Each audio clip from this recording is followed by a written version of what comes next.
Hi, everybody. It's Kristina Dennis, the Transformational Self-Empowerment Master. And I am, all right, first I'm going to fix my hair because it bugs me. I am going to come in and talk about my results from the Blue Zone happiness test.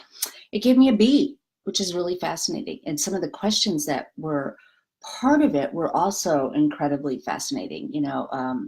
Give me little clues. Like one of them was, how many vegetables do you eat a day? And that was something that I failed in. True transparency here. I would rather take pills like the, multigreens from the company that I use supplements from than I would to eat vegetables. So I am going to commit to eating a few more vegetables. But a B for me is great. I think a B for most people is great. And the reason why I thought that was pretty exciting is you do put your zip code in, and I have heard that Southern California is a really difficult place to be happy in. More specifically, Newport Beach. And wow, that's a big statement, because there's a lot of stuff that goes on in Newport Beach in regards to wealth and atmosphere that, I don't know, it's a big lesson to be learned in all of that information. And so as I talked about yesterday, and for those of you who didn't get to watch the video yesterday, I talked about discovering the blue zones, which is, the places where people were the happiest, and the cities that they discovered about that and what they looked at. And it wasn't just average income. It wasn't everything. It was like a bunch of different things. And you could go online and take a test based on your zip code, your age, how many children you have, whether you're in a committed relationship, how happy do you feel in the last, how happy did you feel in the last 24 hours? How much humor do you have in a day? And answer, and they would give you a plan after. And so I think it's a really cool tool, and I'll certainly direct people there, because what a nice way to start. One of their big focuses, which I didn't realize, was about food. And that, of course, duh, I know that. And it's one of the things that I continue to work on. It's one of the things I talk about in the activity steps online, about how important that is to have that together. It was definitely one of the keys in my son's struggles with his food sensitivities and autism and behaviors. And I know, food is medicine, and that's, that is such a truth.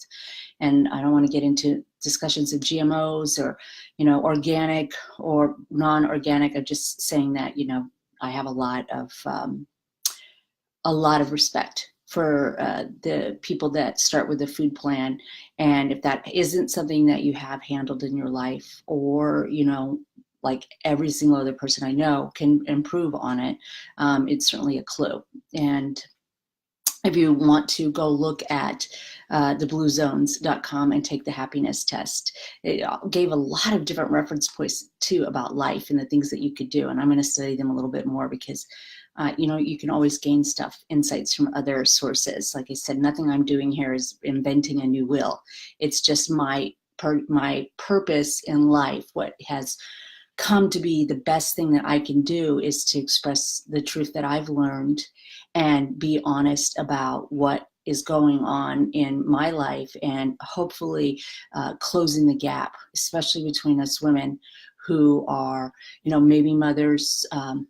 Maybe you're a mother of a special needs child like myself. Maybe you've had to put your career aside for a certain amount of time. You're entering that age. I'm 49, turning 50 this summer, and I'm entering an age of, what do I want the last half of my life to look like? What transformations do I want to have taken place?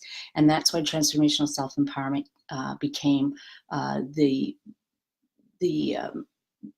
part of the goal that I couldn't let go of, the idea that I couldn't let go of, that this needed to be the work that I wanted to do. So that's my report on happiness. And, that word happiness is kind of scary anyway, right? Isn't it joy? And we could just play word games all day long. The truth of the matter is contentment, peace, having that peace within yourself, despite the circumstances, having that confidence within yourself for your highest potential, despite what's happening in your day, is what I'm after. And it's what I think most people that I work with, and women that I get to lock arms with and do life with, are after. It isn't necessarily the goal setting, the slaying, the hustle. It is, having that contentment and whatever success looks like for you, having that core value. I want to talk a little bit more about core values, because that's part of what we discuss on transformational self-empowerment, that having your core values, reevaluating your core values and really looking at them, which is what I'm doing right now, about what's super important to me and how do I really define success. And I don't think we know that we have permission to do it, that we have permission to either A, live really big lives, or B, live a medium-sized life. Maybe A minus B plus in the happiness scale on the bluezone.com is good enough for me and fulfilling enough for me, because I'm doing what I love to do and I'm helping people and I'm working through things with my son, and having a third serious relationship in my life, and it looks messy. Maybe that's super important to share at this time. And that's enough. And so I'm going to start looking at some of the things that I thought were success. One of my biggest fears is that I'm not going to have enough to take care of my son after I die. He doesn't have any brothers and sisters. I don't really have family that I can count on. And his father, I don't think that he's close to his cousins in a way that they would take care of him as well.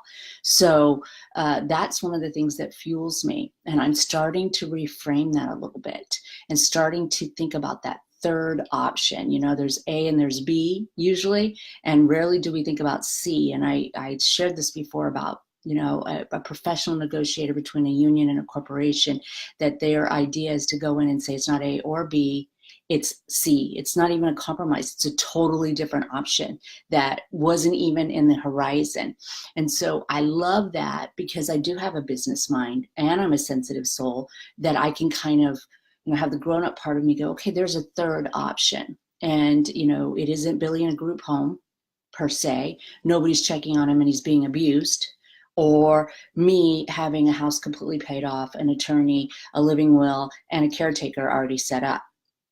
Not today, when he's 14 years old. And that is where my head goes. And I can take that example and pull it out of a special needs framework and hand it to anybody and say, okay, what is it in your life that you feel like if you don't finish completely within the next 5 years, that something really tragic is going to happen?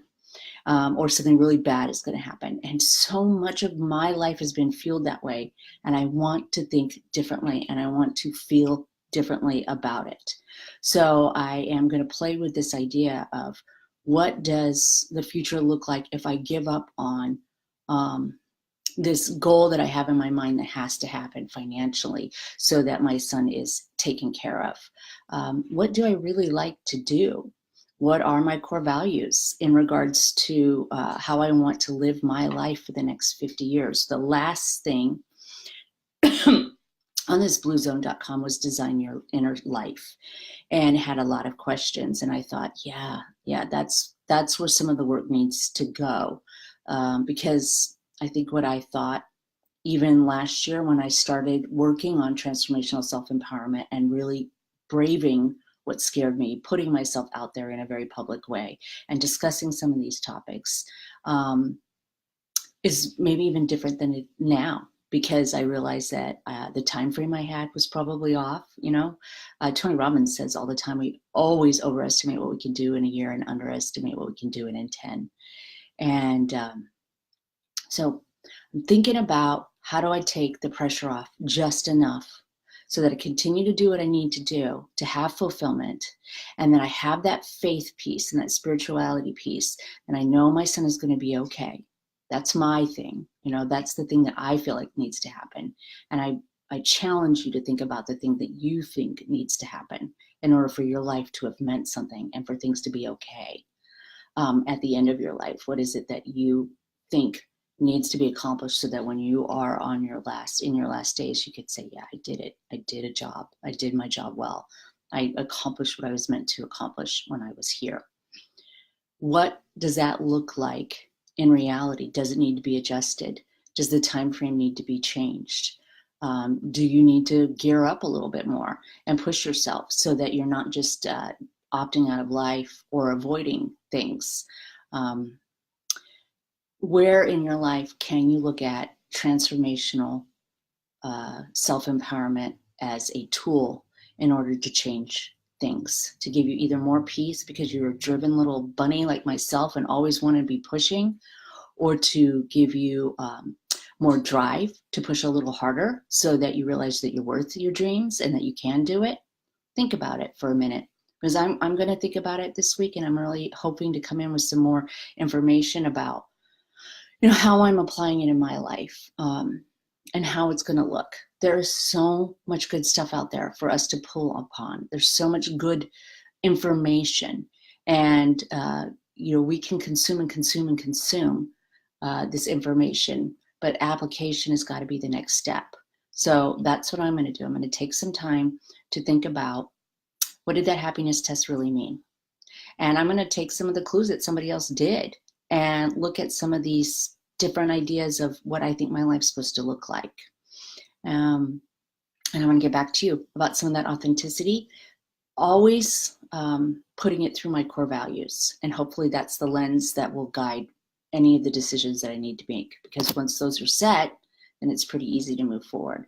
And one of my core values that has driven me to this type of work is that I want to help people. And I don't feel I am not more alive than when I'm helping other people tell their truth. And I'm able to show that compassion and that love that was shown to me when I thought I wasn't worthy of any of it. And bring them through some of those dark periods of their life into the light so that they can share their light with others. Nothing makes me happier than that. So that's why I'm here. And I hope everybody has a great day. When you listen to the repeat, maybe leave me a note telling me something in your life that you feel like you can get started on, or that maybe needs a little more revamping in a thought process, go following it through to your core values and say, does this still align with what I'm doing? Does my job still align with what I'm doing? Do, these values of, striving in this particular arena, do they line up with my values? All of that. So have a great day, and thanks for tuning in. Bye.